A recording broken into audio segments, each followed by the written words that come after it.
અમરેલીથી સમાચાર જ્યાં ખેડૂતો માટે સરકારના આ સહાય પેકેજથી ભાજપના નેતા જ નારાજ છે। જ્યાં સહાય અયોગ્ય બતાવી ભાજપના નેતા ચેતન માલાણીએ રાજીનામું આપી દીધું। 10,000 કરોડના સહાય પેકેજને તેમણે ખેડૂત સાથે મશ્કરી ગણાવી।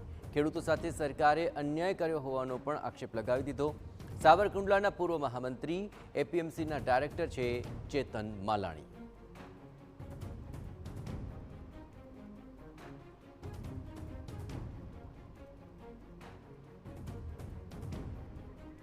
तो अपनी साथ खुद चेतन मालाणी जोड़ाया है। चेतन भाई, आखिर सरकार तो आने ऐतिहासिक टेको गणावी रह्यो छे, आप तेमां क्या खामी जोई रह्या छो? नमस्कार साहब जी। सरकार जे रीते ऐतिहासिक पैकेज जाहिर कर्युं छे, पण आ मारी दृष्टिए के खेडूत माटे आ ऐतिहासिक क्रूर रमत करी छे के प्रति वीघे 22,000 रुपया जी, એટલે એક વીઘે 3,520 રૂપિયા। બરોબર।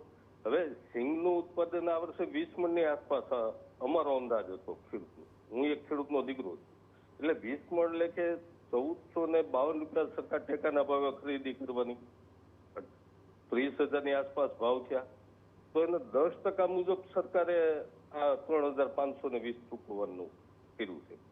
ખરેખર આ એક ખેડૂતો સાથે અન્યાય છે।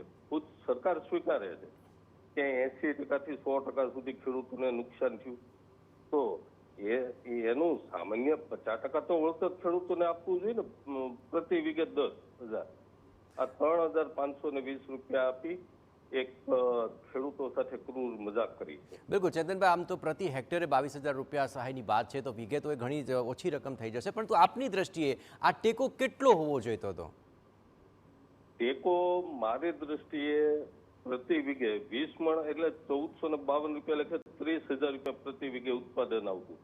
80% મુજબ સરકાર કદાચ ચૂકવે કે 50% ચૂકવે તો 15,000 તો થાય ને, તો એની સામે 3,520 રૂપિયા। બિલકુલ, આપ જે ગણિત માંડી રહ્યા છો, શું આ ગણિતને લઈને આપે ઉપલી કક્ષાએ કે સરકારમાં રજૂઆત કરી છે?